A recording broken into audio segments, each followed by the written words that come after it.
Yo, what up? How you guys doing out there today? This is your boy Beast. I'm here with my boy Jeremy. We're here to give you our NFL weekly walkthrough. If you're new to this channel, please make sure and click the subscribe button below. This way you can watch all of our NFL, NBA, and MLB videos. If you haven't came and checked out our website here at dfscheatsheet.com, you're absolutely missing out. We have all the tools to help you compete with the pros day in and day out, including a complete optimizer, tons of content, daily FanDuel and DraftKings cash lineups. Hey, we're truly a one-stop shop for all your DFS needs. So make sure to come check out the site here at dfscheatsheet.com. So hey, what up, Jeremy? How you doing out there, bro? Yo, what up, man? Ready for another week in the NFL? Hey, ready for another week. Had an awesome week one. Cash made in all entries, made some good money. Our lineups that we sent out to our members, our FanDuel lineup ended up at 145. Like I said, hit all tournaments, hit all quintuple ups, etc. DraftKings went absolutely crazy. It ended up scoring 197. So we were up there in a bunch of GPPs and had a definite sweat Sunday. And I'm ready to get into week two. How was your week one? It wasn't bad, man. The one thing that I did miss on was Lamar Jackson, and I'm gonna continue to take the stance I have on Lamar Jackson until he proves otherwise. I think Miami is that bad. I think when you have Pro Football Talk is a source that I trust, right? It's not like we're not talking about this is like some TMZ or off cut. I guess TMZ has credibility too, but we're not talking about some tabloid, right? We're talking about Pro Football Talk. They're a real source. And when they say that multiple players called their agents and asked for trades after that game, Miami had to be a mess going into this, and they played like it. So the one guy that I was really on in that game was Mark Ingram, and he did disappoint. And Mark Ingram was sub 5% owned in almost every format. And Mark Ingram goes for over 100 yards and 2 touchdowns. So Ingram's a guy I'm going to continue to like. I think that people slept on him. I think as we get going, his volume will continue to be there. And Mark Ingram, I think, is playing with something to prove. Yeah, for sure. I mean, hey, in our cash lines, we had, Jackson and Ingram. So, hey, we hit that right on the nose. And, yeah, man, it was a really good week. A couple of things I was quickly on touch on about last week. We could kind of quickly talk about it.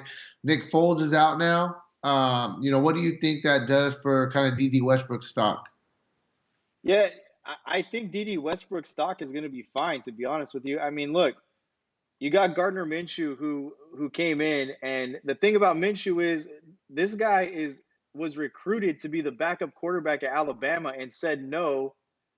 Gets a call from one of my favorite coaches to listen to. If you want to get entertainment, just YouTube a Mike Leach press conference. So Mike Leach recruits him to Washington State. What does he do? He breaks all kinds of records. The guy can throw the football. The only thing with him is Minshew has never taken a snap under center. He never took one in college under center. So the system they have in Jacksonville is an under the center passing offense. But Minshew came out. I think he went 11 for his first 11, right? So I mean, Right. he's clearly shown he could throw the football. So I think Allen Robinson, he went 22 for 25, 275 yards, and he's gonna be fine, man. Two touchdowns. I think that the Allen Robinson stock is fine. Yeah, for sure. You're talking about Westbrook, D.D. Westbrook Yeah, stock. D.D. Westbrook stock. I'm sorry. For sure. A couple other things we got. I mean, you got Tyreek Hill's out. He's going to be out for multiple weeks. I think that gives a big boost to Kels, gives a big boost to Watkins as well. So that's going to be a spot that we kind of want to look at this week and see if those prices kind of get crazy or not. What is your thoughts? Another thing I was talking about, like Todd Gurley. Todd Gurley didn't get very much run. I'm curious on your thoughts on Todd Gurley. His price tag is lower than we were used to it last year, but he didn't get the run. And there's a couple other things. Mixon got hurt, so possibly you can look at Gio Gonzalez this week. In fantasy. So those are a couple of things that are really standing out to me. Anything news-wise, et cetera, stand out to you from last week, kind of going into this week?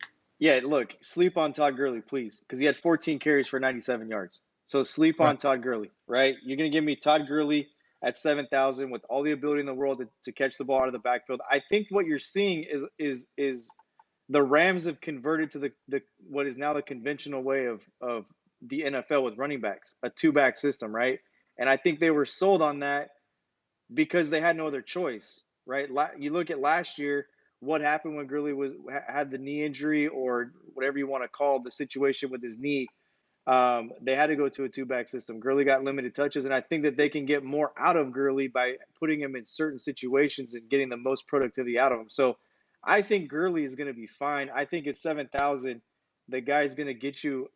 He's going to have a 20-point game because he has the ability to catch the ball out of the backfield. Only one target for 4 yards, but 15 touches at 7,000. So you're telling me on FanDuel you're going to give me Todd Gurley and 15 touches for 7,000.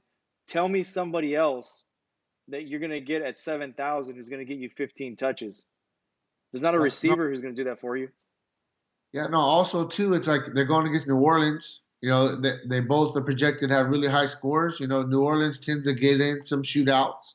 And Todd Gurley I see a couple extra catches coming out the backfield. That what if they get behind? New Orleans is a team that could definitely beat them. So yeah, no, I'm with you. I just seen the 7,000 price tag and it jumped out to me. I was like, man, that was pretty cheap. Yeah, I mean that's really anything else you got out of week one. It's kind of for week two. We would be completely remiss if we didn't talk about Antonio Brown.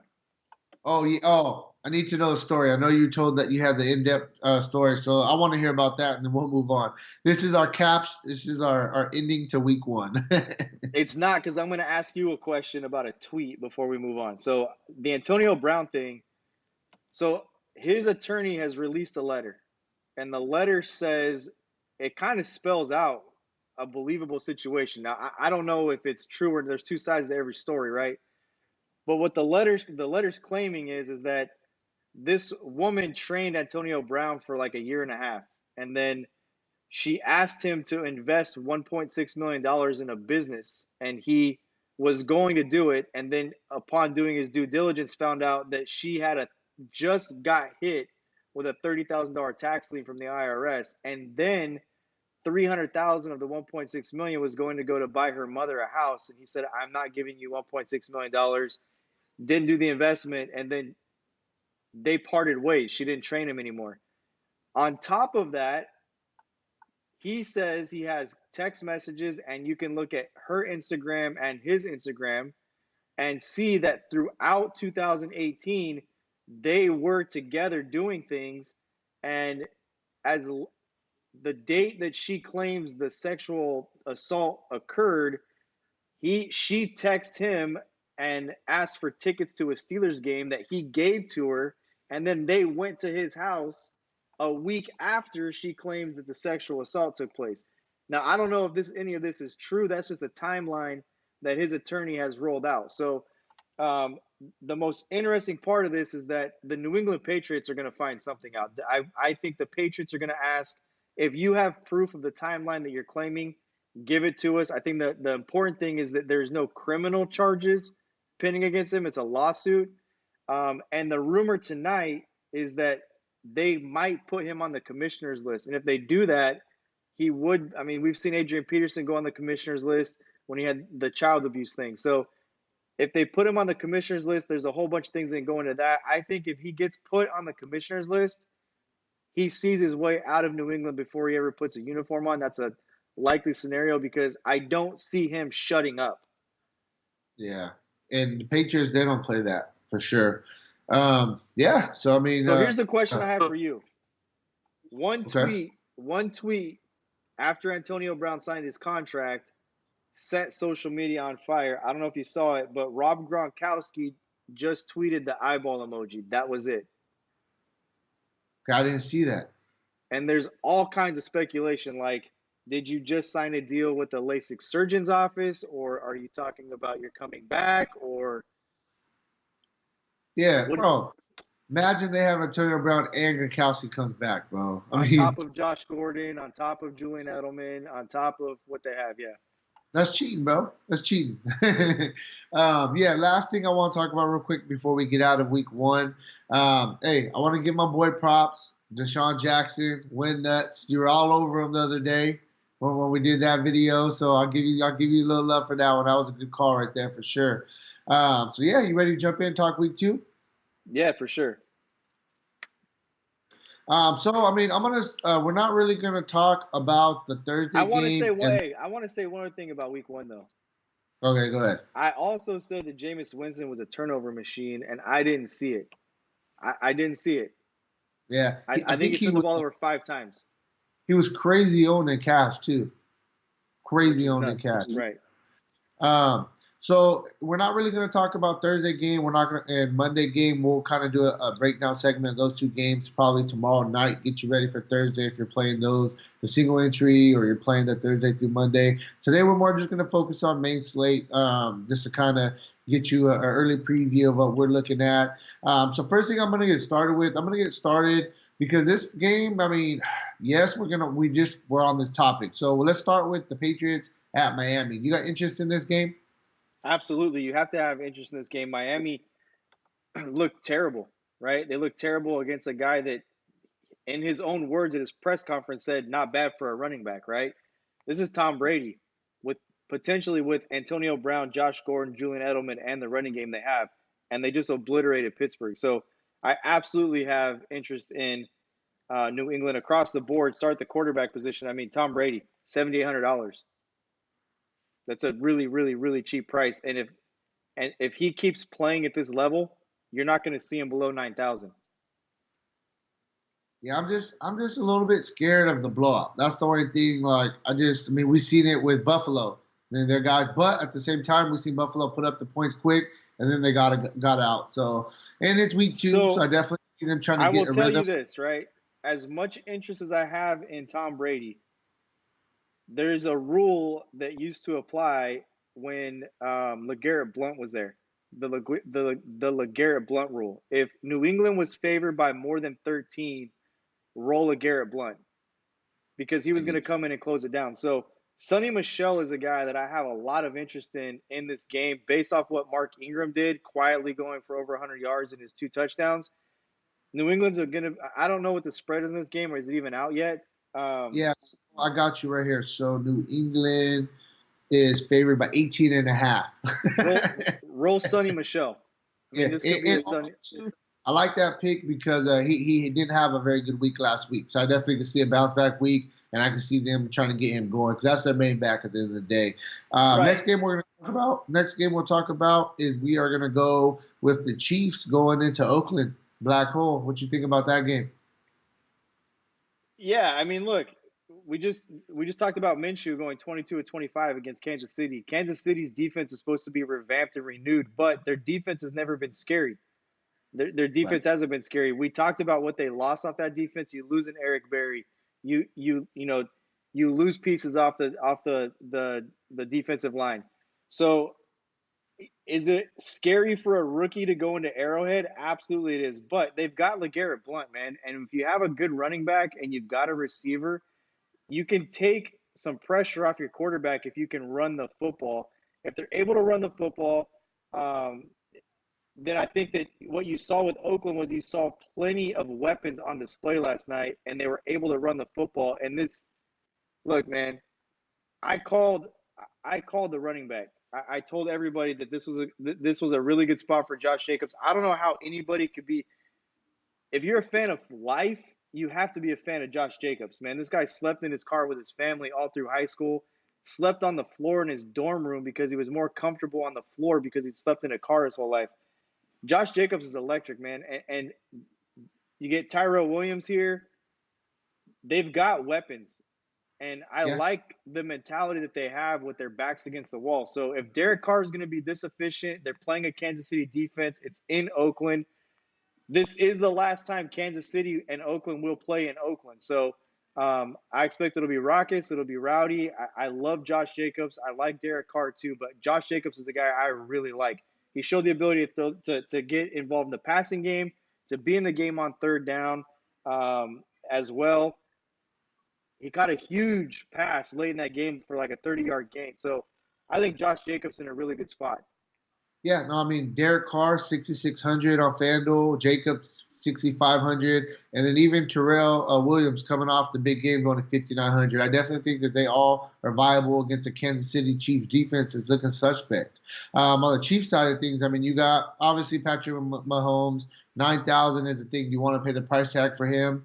That's a big question mark. Travis Kelce, 8,000. Watkins, 7,400. I definitely think you can really look at both of those guys with a heel out. I mean, 8,000 and 7,400 are actually fair prices in my opinion. I never would say that for Kelce, but especially right now with Hill out, definitely think that he's a really, really good play. LaShawn McCoy, I mean, 5,800. If we feel he's going to get the run, I think he's a GPP option that you can look at. I think that there's going to be a lot of points in this game. That's usually how this rivalry game is.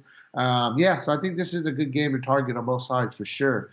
Let's not forget that the last time these two teams played in Oakland, Kelsey went off 11 catches, 168 yards, and 2 touchdowns. He loves to play the Raiders. Right, for sure. Yeah, no, like I said, so everything's adding up for him and Watkins. I think Watkins, as long as he stay healthy, he's gonna be very good for them as well. Next game we'll talk about the Ravens going to playing. I'm sorry, the Ravens at home going against Arizona Cardinals. What do you think about that one? So the Ravens have the most interesting schedule in football. They play an away game, away game, home game all year. They don't have any back-to-back home games, no back-to-back road games. It's a really interesting situation. So they get their home opener. They looked good, man, but it was against Miami. I suspect that with these price tags that you're going to get some pretty chalky situations. So I don't have a problem with any of the Ravens players. Mark Ingram is going to continue to be the guy that I'll go after. I know a lot of people are on the tight end here, but Ingram is the guy that I'm going to continue to target. I just think he's got something to prove. He looked refreshed. He looked like he had really fresh legs. He's very explosive, and he's a between the tackle, old-fashioned running back. Gets behind his pads and runs downhill. So I like Ingram. I like him in the short yardage game. As explosive as they were, Mark Ingram's going to get the ball when they're inside the 10-yard line. Oh, for sure. That's what he's done his whole career. I definitely agree with you with that. On the Arizona side of things, I mean, there's two guys that I think that I'm going to be looking at. I mean, you can look at Fitzgerald. He actually had a pretty decent week this week at 5,500. That's just a dirt cheap price tag for him. And then you can look at David Johnson, 7,300. He's going to be the workhorse back. It is what it is. And we were talking about Baltimore's defense the other day that it lost a couple of really key players, and this week they played Miami. Is really what it is. So, we'll see how it goes against Arizona. For me, it's David Johnson and it's Fitzgerald are the guys that I think I would only really even target in GPPs for Arizona. Right. Next game we will go with, it's going to be this is a good game right here. We got the Rams versus the Saints in Los Angeles. Yeah, and I mean, what do you think this is going to be? Oh, this game has the highest over/under. So I mean, this is expected to be just an old-fashioned barn burner, right? Right. Yeah, I mean, go ahead. I'll let you take whoever you want on this side. Shoot, I mean, this is an easy one. I mean, I'll take it. Doesn't really matter. There's key guys either way. I'll go with the Saints. I mean, the Saints. You look at, Drew Brees. It's basically the same thing for the Rams. You're looking at they all got running backs and wide receivers. Saints, you're looking at Drew Brees. Alvin Kamara, 8,700. Still definitely think he's viable, even though Murray's there. He's going to get a bunch of catches out the backfield. And then you got Michael Thomas. I mean that's really where you're at. Those are the guys that you always look at on the Saints. Possibly you could throw in Jared Cook at tight end, 6,000 as a GPP play. That's really where I'm at with the Saints. So here's the thing that stood out to me the most. I told you guys last week that my number one quarterback for the season was Jared Goff. I thought Jared Goff would have the biggest year. He threw the ball 39 times. He was only 23 of 39, but he threw the ball 39 times. And then we see the way that they split up the carries with Gurley getting 15 touches in that game, 14 carries, 1 reception. You look at the wide receiver standpoint. I mean, Robert Woods, $7,300. Robert Woods didn't have a monster game, but he had 13 targets for 70 yards, right? I mean, take a look at Brandon Cooks. We know Brandon Cooks really big playability. Brandon Cooks, 6 targets, only 2 receptions for 39 yards, but the targets are there for these guys. Cooper Kupp is the guy that I thought would be, people would forget about coming off the ACL surgery. 10 targets, 7 receptions, 46 yards. So these 3 receivers, in my opinion, are all in play. And then from the tight end standpoint, Tyler Higbee, he gets the touchdown, I believe. 10 fantasy points. He had 5 targets. 4 receptions. So Jared Goff is going to throw the football. And I think that that's part of what you're going to see with Todd Gurley. I don't think it's so much a split back situation as they're going to use the other running back to kind of limit the load over a 16-game season that they've got to put on Todd Gurley. But I think their passing game with Jared Goff, they've clearly shown over the last year and in the first game with the amount of attempts, 39, that they're going to throw the football. And we just saw Deshaun Watson put it all over New Orleans. Yeah, for sure. Moving on, next game that we're going to talk about, we'll talk about Texans going into Texans are at home going against Jacksonville with no Nick Foles. And is Deshaun Watson okay?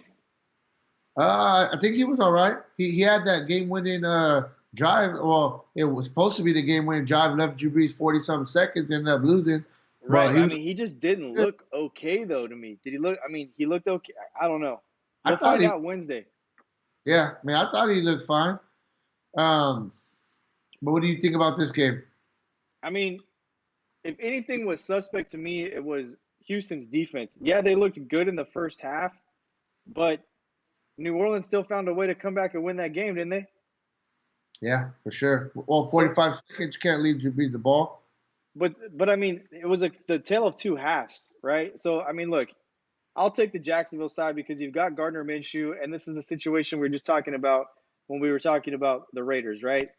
Comparing the two teams in that matchup that against Kansas City, I'll go back to Minshew. The kid came in and balled. There's no other way to put it. The kid came in and balled. 22 of 25, 275 yards, 2 touchdowns. Yes, he threw a pick, but he had 18.6 fantasy points. I don't think anybody – look, if this is any other situation, I think people are all over this backup situation as a value play. But in my opinion, because he's going to go against Houston, it looks like it's a daunting task. It's a backup quarterback, blah, blah, blah, blah, blah. I think he'll be pretty low owned. And I think that I don't see any reason why he can't go in and be efficient. The guy's used to throwing the football. He's an accurate passer.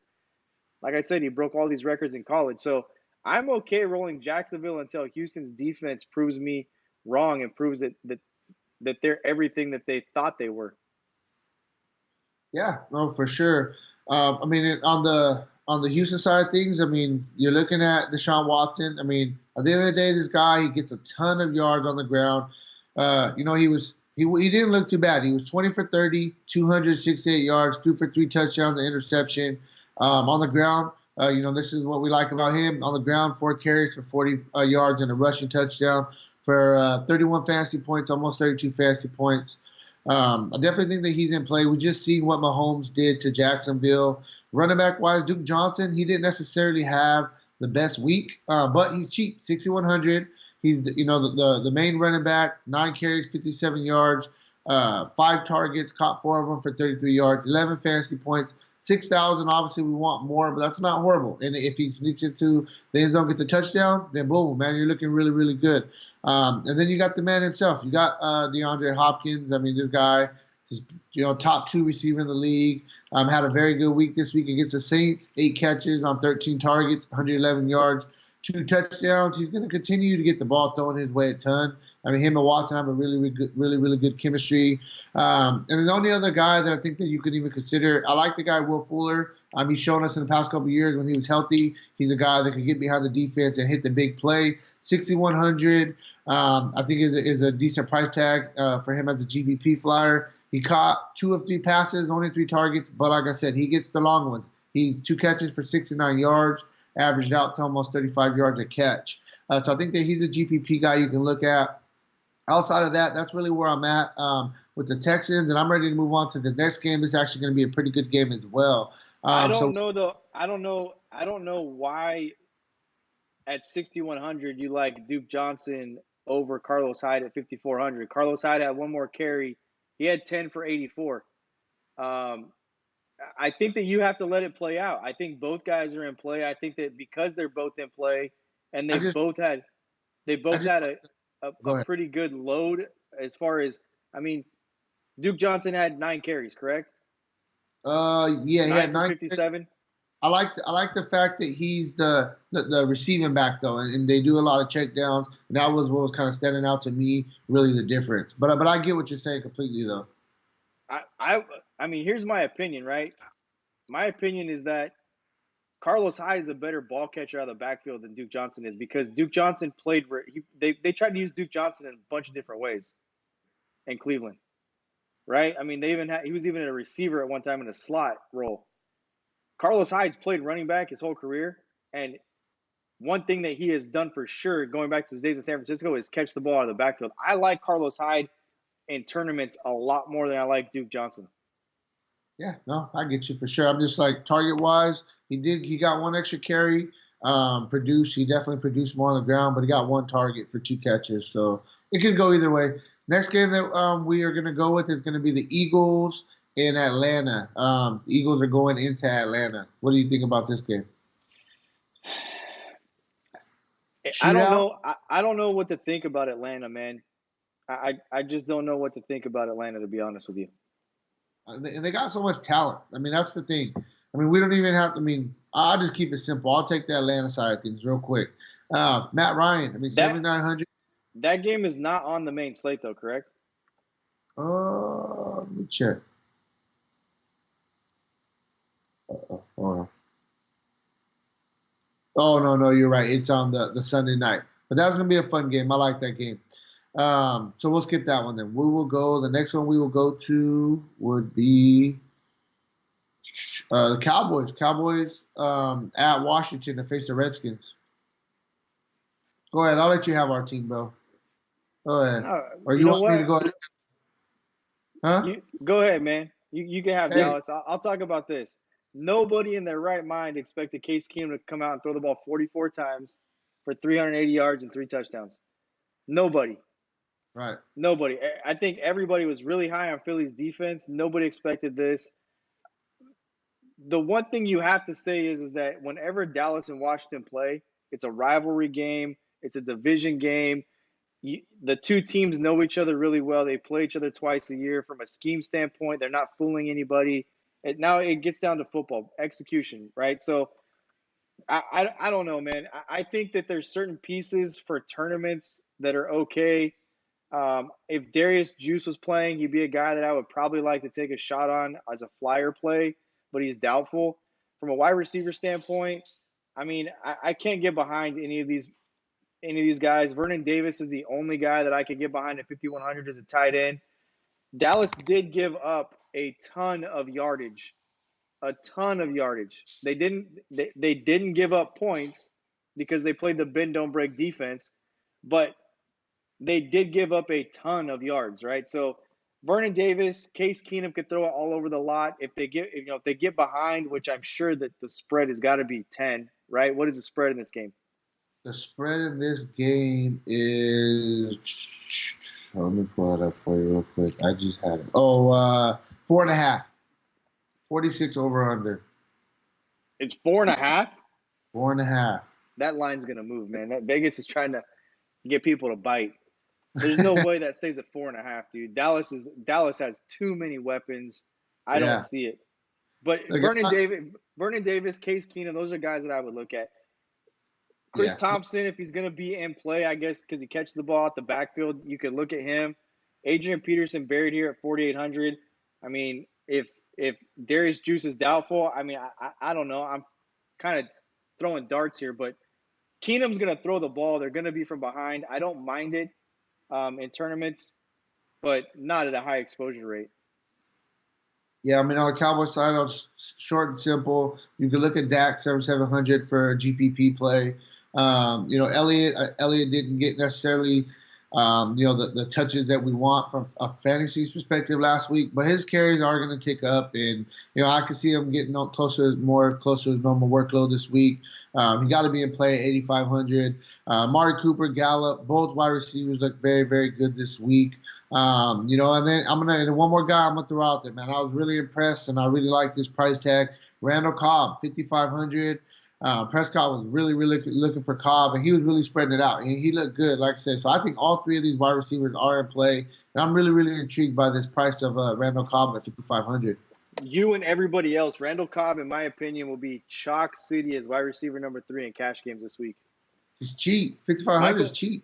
Michael Gallup will be the guy that's low owned, and Michael Gallup had a monster game. Got you, got you. Let's go. Next game we are going to go with it is going to be. We talked about the Saints and Rams already. We're going to go with the Steelers and Seahawks. Yeah, I mean, look, from Pittsburgh side of things, man, this is tough. I don't know. We're gonna find out. I don't know if Pittsburgh is that bad or if New England is that good, right? And it's a one game sample size. Look, James Conner's a guy that had a really good year last year. Ben Roethlisberger, we know his pedigree. The thing that's rough here is they've got guys on this roster like a Dante Moncrief that I know people were really high on as a late round and year round fantasy and yearly people were, Dante Moncrief is a sleeper pick. They've got James Washington. Juju Smith-Schuster's questionable. We'll have to pay attention to the injury report on Wednesday, but I think Juju found out that there's a big difference between being a number one wide receiver in the NFL and being a number two wide receiver in the NFL, especially when you play Bill Belichick and he's going to take your number one target away. Um, Vance McDonald, I think, is very interesting at 5,600. I think I could easily see McDonald getting you a line of like 5 for 65 and a touchdown. His catches and targets have gone up each year he's been there with Roethlisberger. Roethlisberger likes him. And Roethlisberger has had a tendency, no matter who he's had there, including Le'Veon Bell and Antonio Brown, to like the tight end. So me, McDonald would be a guy I'd really like if Juju's out because I think it's a guy he trusts. And I think there'd be a bigger role for Connor here in the screen game as well. Yeah, I mean, on the Seattle side of things, Russell Wilson, because he runs the ball, I mean, he can always be considered as a GPP play. I don't know how much I really like him. How much do you like Russell Wilson this week? I mean, at 7,600, he only threw the ball 20 times. I think Chris Carson is the man here because Oh yeah, no, one, for sure. I just didn't know how I felt about Russell Wilson in general. That's all. I just think that I think it's Carson, man. I think that's the guy. I like Carson as well. Yeah, I mean he had a workload too, so that's why I like the guys. We both like the guys who catch and get the attempt. So 15 carries, 46 yards. It was only about 3 yards per carry, but he did get a touchdown. And then he had 7 targets, caught 6 of them for 35 yards and a touchdown. I definitely think he's going to be a workhorse back. And I mean, the Steelers defense is looking a little bit after what I've seen with the Patriots. Carson, outside of him, I mean, the wide receiver core, it's the same thing. Lockett is the big play guy. He had 2 targets, one deep one for 44 yards and a touchdown. It's either kind of boom or bust with him. DJ Metcalf, that guy's humongous, and he's looking like the more possession receiver. 6 targets, caught 4 of them for 89 yards.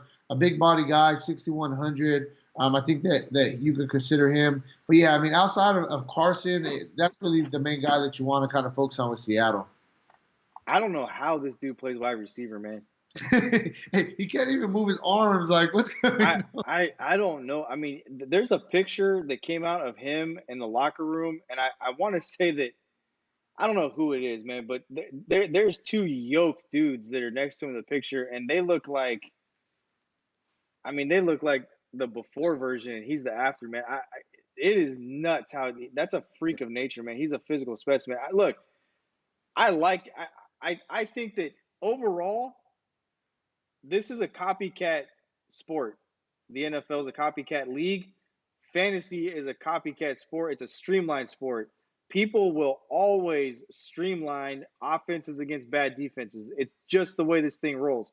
Right. So I can really see Russell Wilson garnering a good amount of ownership and these passing weapons, Metcalf and Lockett, as well, because of what Tom Brady just did to this Pittsburgh defense.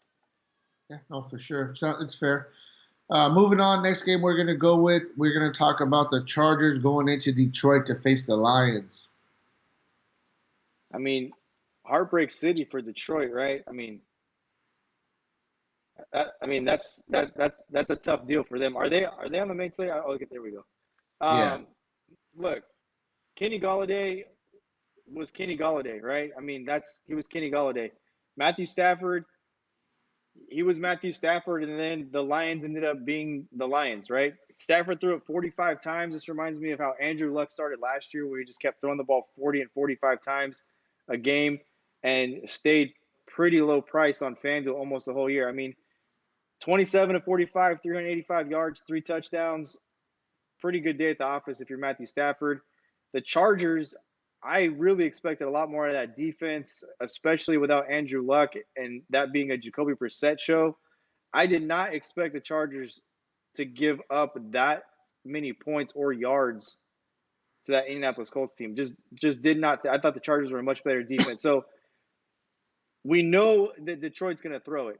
That we know. A lot of people before the season started were really high on Kerryon Johnson, right? I mean, I know there's you look at a lot of preseason rankings from a running back standpoint.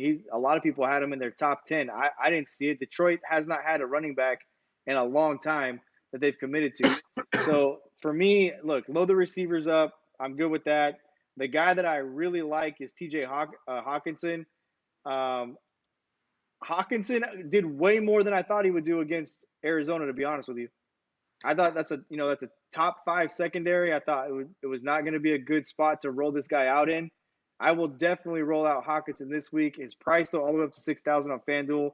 9 targets, 6 receptions, 131 yards, and a touchdown. This guy's a beast, man. He was a beast when he was at Iowa. He's going to be a beast in the NFL. Yeah, I mean, San Diego side, it's the same show. Phillip Rivers, 7,700, and you're looking at Keenan Allen. I mean, Keenan Allen, double-digit targets, nothing new. Got a touchdown, 8 catches on 10 targets for 123 and a touchdown. I think that those guys, it's a good little stack for GPP that you could consider. And then, it's the running back show. It's Eckler, you can't expect him to get 3 touchdowns again, but he is looking like the guy they're going to go with a little bit more. 12 carries, 58 yards, and a touchdown. 7 targets, 6 catches for 96 yards and 2 touchdowns, 36 fantasy points. Please don't chase that because he's not going to get 36 fantasy points again. Price tag moved up to 7,500. But he is still losing some time to this guy, Justin Jackson. 6 carries, 57 yards. He had 3 targets and 1 reception. So I don't really know how I feel about the running back situation there. I think you can look at maybe Eckler and a little bit of GPPs, but that's about it. It's really just Phillip Rivers, Keenan Allen, and you could kind of throw in Hunter Henry, kind of making his way back from injury as well. I was so disappointed when Eckler scored the first touchdown, when he caught the first touchdown, because it was pretty much what I thought. I mean, you asked me about Eckler, what my feelings were, and I thought, man, it's okay, but I don't like that he's going to split with Justin Jackson. Clearly, he's carved out a role in the passing game, and I think that's what you look for more than anything. Is you talk about a Duke Johnson. I would much rather play Austin Eckler, but this price tag of 7,500 is rough when it's only 12 attempts. Right, for sure. Moving on, next game we're going to talk about is going to be Minnesota going into Green Bay to face the Packers. So I mean, whatever side you want to take. Dalvin Cook did not disappoint. Did not disappoint. 21 times for 111 yards, 2 tubs, 2 targets, 2 receptions, 9 yards. Kirk Cousins is a guy that I'm going to continue to play, man. $7,300. He only completed 8 of 10 passes. They didn't really have to do much here. I mean, they didn't have to do much, but Cousins is a guy that I don't think that with Dalvin Cook coming off the injury he came off of, I don't think you can count on Dalvin Cook right now carrying it 25 times a game, week in and week out. There are going to be weeks where they're going to throw the football. Allen Robinson is not a guy that me personally, I think that is a true bona fide number 1 wide receiver. He is a number 1 wide receiver in Chicago, but I just don't think he's a true bona fide number 1 wide receiver. I wouldn't take Allen Robinson over Randall Cobb. I'm a Cowboy fan, and I don't think he's a number 1 wide receiver on many teams. Having said that, he got off against Green Bay. I think that Stephon Diggs and I think Adam Thielen, I don't think Allen Robinson is a number 1 wide receiver if you put him on this team with those 2 wide receivers. So I like Cousins. I like these 2 wide receivers. I think that their dude, Dalvin Cook, got his week last week. Dalvin Cook's still in a good spot. He's going to be a part of this offense. They wanted him to be play a major role last year until he got hurt. But I like Cousins the most. Yeah, I mean, in Green Bay, I'm going to kind of stay away from the running back situation. You got a mess there with Aaron Jones and Jamal Williams kind of splitting and et cetera. I mean, there's 3 guys. There's 4 guys I'm going to look at. I'm going to look at Aaron Rodgers. I'm going to look at his his three guys, his main guys. Devontae Adams had kind of an off week. You got to expect him to bounce back. I like this guy, Marquez Valdez Scantling, 5,600. I think that he's a fair price tag. It's a GPP play, obviously, but I mean, he's a guy that Aaron Rodgers has shown that he likes to throw to. And then we got Jimmy Graham, 5,400. We talked about him a little bit last week. We expected him to have a pretty decent game. Got into the end zone for us. He's a big target, and I definitely think that you could consider him against Minnesota's defense. Last year, that's where they struggled a little bit. This year, it's kind of a small sample size. So we got to see kind of how that plays out. So it's really, like I said, Aaron Rodgers, Jimmy Graham, and then you look at the two receivers. Don't do it. No? Don't do it, man. I'm telling you right now. I told you guys last week, Linval Johnson, Danielle Hunter, and Everson Griffin. These guys they're the new generation purple people eaters, man. They are going to collapse pockets and make it extremely tough on offensive lines all year long. And anytime you've got 3 or 4 guys that can create a pass rush on their own, it allows you to drop 7 in coverage. And if you're able to do that, you're talking about tight windows. They have cover corners too that can play man on man, and then they can pin their ears back and bring 6 and 7 man pressures. Aaron Rodgers is a great quarterback. He is. This is where Aaron Rodgers broke the either collarbone or whatever he did to his shoulder.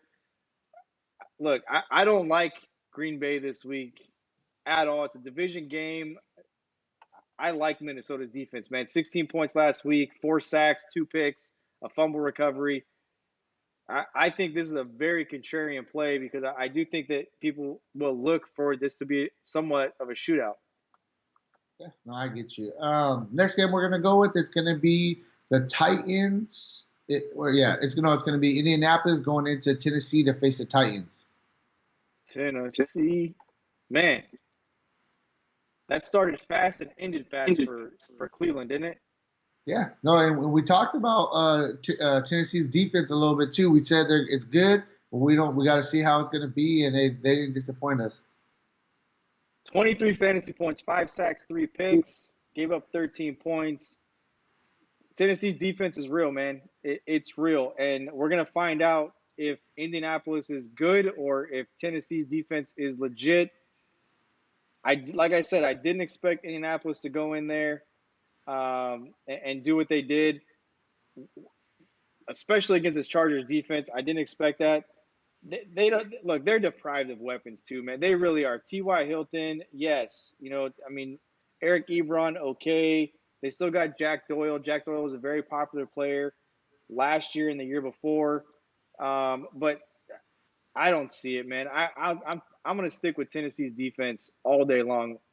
Yeah, I mean, I don't really got much interest in Indianapolis. Looking at this right now, if I was going to pick anybody, it would probably honestly be Marlon Mack. They showed that they want him to be a workhorse. He got 25 carries, but we've seen what happened last week when Nick Chubb against his defense. So that's a risky spot. And then the only other one you mentioned, T.Y. Hilton, but 7,600, I definitely rather go other places. So let's just kind of move on to this game. Move on from this game. Sorry about that. Next game we will go with will be Bills going into New York to face the Giants. Give me Buffalo's defense, man. Yeah, I mean, on the Giants side, hey, I like Barkley. I mean, he's going to be the workhorse back. And you can look at Ingram. Ingram got a ton of targets. He was the guy that really got the targets. 14 targets, 11 catches, 116 yards, and a touchdown against a pretty tough defense. It's just Ingram and Barkley really for me on the Giants if you're going to take the GPP flyers.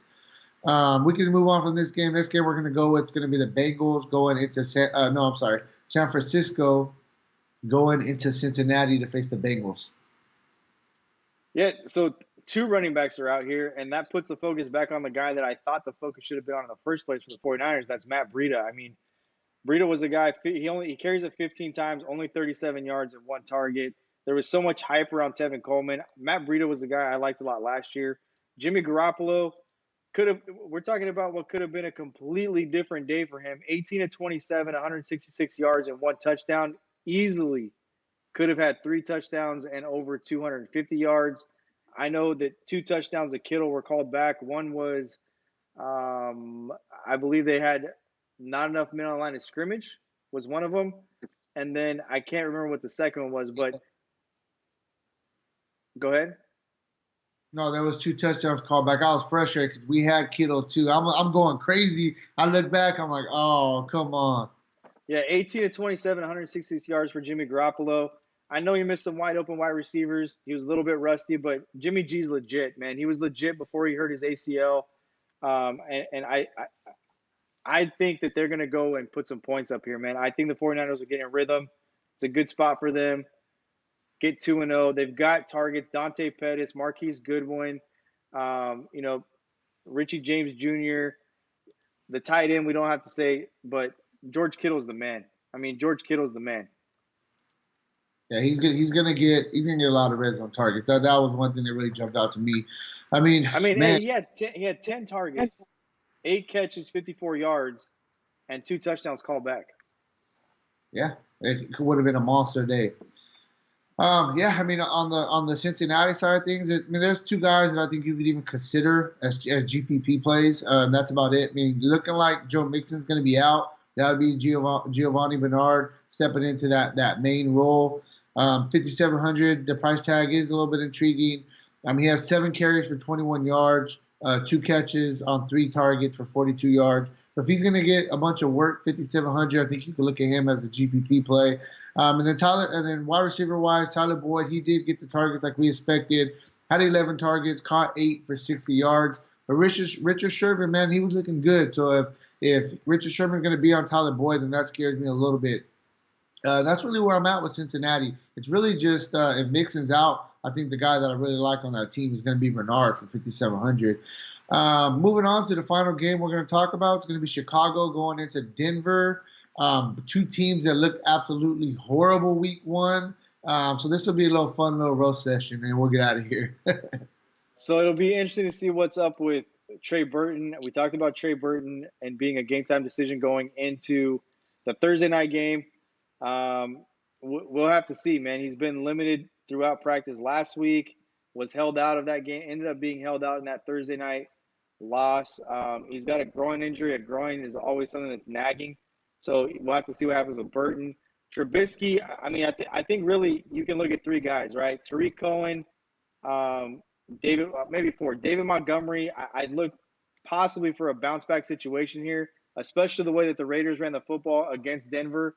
Um, I don't know, man. I don't know if I can get behind that. I mean, it's somebody to look at. Is Montgomery somebody that they were high on? To me, it's really about Trubisky finding out what happens to Trey Burton, if he's going to play or not, and then, Allen Robinson. Yeah, for sure. I mean, on Denver, I don't know. I expected Denver to be much better against the Raiders, and it was a bit of Everybody did. yeah. I mean, I had a bunch of them in my primetime lineups that include all 3 games. At the end of the day, Joe Flacco is still Joe Flacco. And I'm not saying he's necessarily in play. That's not what I'm saying, especially against Chicago defense. I'm just saying, like, he's going to bounce back. He's going to have a better season than what they showed in week 1. I'm not. Joe Flacco had a good game, man. I mean, a lot of people don't like Joe Flacco. I think a lot of it has to do with his personality. He's not an excitable guy, but 21 to 31, 260 yards and a touchdown. It's nothing to be ashamed of. Right, that's what I'm saying. I feel they're going to bounce back. They just kind of week 1. And one thing too, I mean, I'll throw out the 2 receivers. I think they did pretty decent as well. Those 2 guys basically getting most of the targets. You're looking at Corey Sutton, 5,900. He's just dirt cheap, 7 of 8 for 120 yards. And then you got Emmanuel Sanders. He's more like the possession guy that's going to kind of get you he's going to get you some red zone targets. He had one, 5,600. So I think you could maybe consider them. But I'm not really too interested in Denver against the Chicago defenses. It's a really tough defense. I mean, we've seen what they held Green Bay to. Green Bay has same quality, if not better, receivers than Joe Flacco has here. So, yeah, this game for me, I mean, it's kind of a whatever game. Feel the same way? I like Emmanuel Sanders. Emmanuel Sanders, yeah, I think he's going to get a bunch of red zone targets. So, I mean, that's really what we got for you, man. I hope you guys enjoyed this. It's our first time doing our NFL weekly walkthrough. One thing I do want to mention before we get off the air is we did actually extend our NFL luxury box special one more week. So you guys till Sunday to jump on that. Had an awesome week one. Very looking forward to this season very, very much. You can go check that out on So dfscheat.com.